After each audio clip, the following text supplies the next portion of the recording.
If the only tool in your toolbox is a hammer, everything looks like a nail. For the new board chair, it may not be obvious how you can tackle conversations differently. Surely board meetings are where you all sit around a table and discuss issues and maybe vote on decisions to be taken.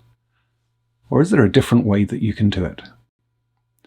This video gives some insights into possible activities through which time and space of board meetings may be used differently to help shake up conversations and provide approaches that are more than a hammer for everything that looks like a nail.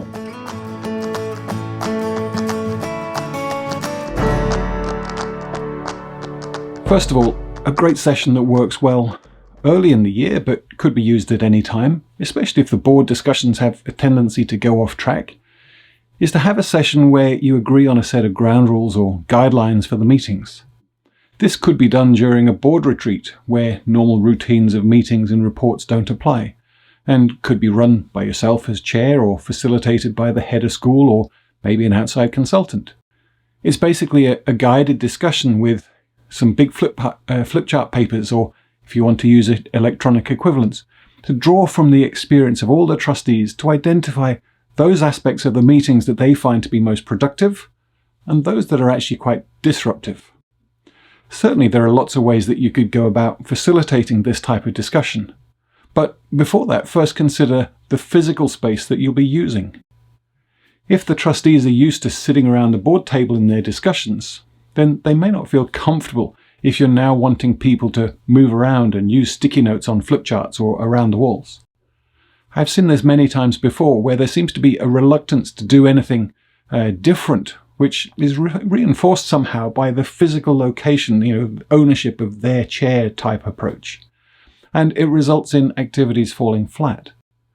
So in anticipation that the environment can somehow impact or influence how they may want to participate, consider instead having a different room for the activity.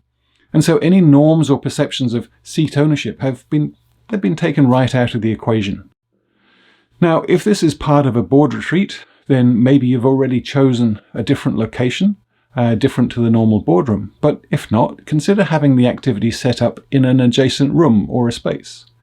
The mere fact that people have to get up and move to the new place, and it's an unfamiliar space, that's already set an unconscious trigger that it's okay and it's even expected to move. So for example, you could put up 4 sheets or flip chart paper, or perhaps one sheet split into 4 quadrants, each labelled so you've got more of, less of, start doing, stop doing. Each trustee has sticky notes that they write up things and put them on the flip chart papers in the appropriate quadrants. It's probably important to mention here that you want to encourage a free flow of ideas at this stage, and not to be critical about how valid or important they are. If you encourage discussion as people put up stickies, then some people may unconsciously perceive this as a criticism, and as a result may be reluctant to put forward their ideas, particularly their more delicate observations. Instead, you should preface this segment of the exercise by saying that you want to encourage all ideas and comments, and therefore spend 5 minutes maybe jotting down observations individually without talking. Only when the bulk of the stickies have been posted can you start to see the discussion points, if there are commonalities among the topics, and if there's a general consensus about how important that particular area is. By having this type of session, where everyone is able to input into the things that make for successful meetings, such as starting and ending on time, or confidentiality, or being respectful when somebody is speaking, gives you the opportunity to shape how meetings will be run in the future, and then to reinforce these expectations, their essential agreements, in future meetings. There may well be discussion topics where you want to split the board into smaller groups to allow for more discussion, more engagement, and then feed ideas back into the whole group. You may recall the video on avoiding bias, where the anchor bias plays a part. Wherever there's a major discussion topic around the board table, it will inevitably be steered by the initial conversation points. These are the anchors that unconsciously form the shape of a subsequent conversation. You may even recall that I demonstrated a proof of 2 = 1 by shaping and guiding your thinking.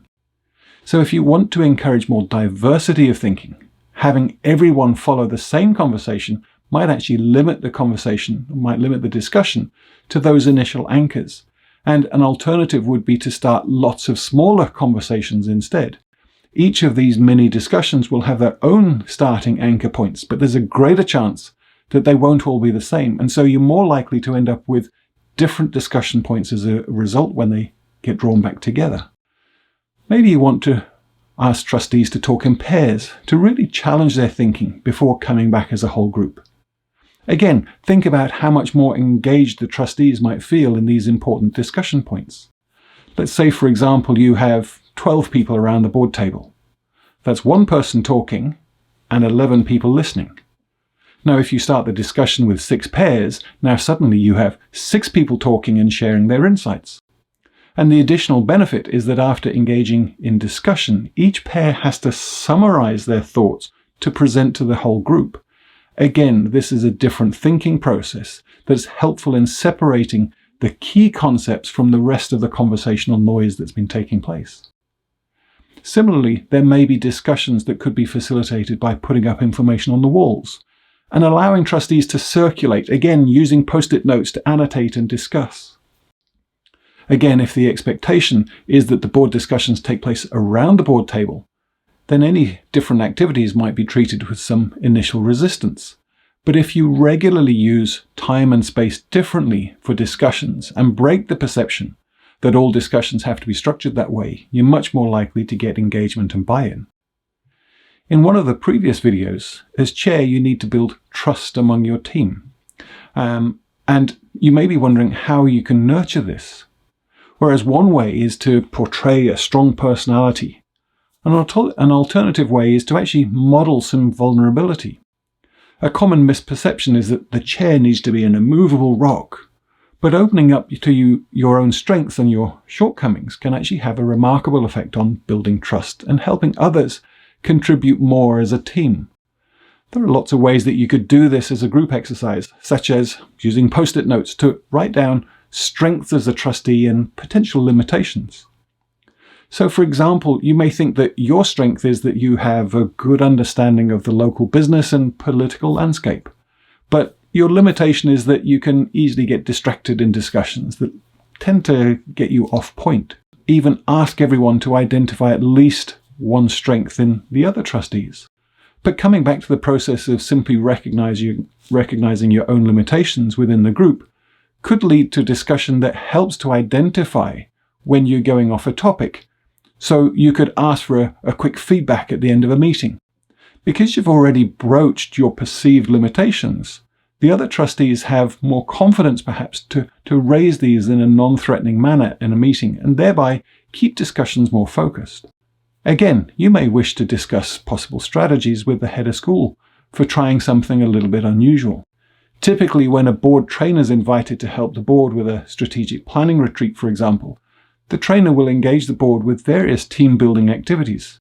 Now, there's nothing saying that your board meetings have to conform to discussions sitting around a conference table, and you too can create some opportunities to engage trustees through different activities. Now that you have some ideas for activities to help structure your conversation and use your time and perhaps space differently for board discussions, what's the next step for you? What might you want to do differently, and how will you strategize to make this a success?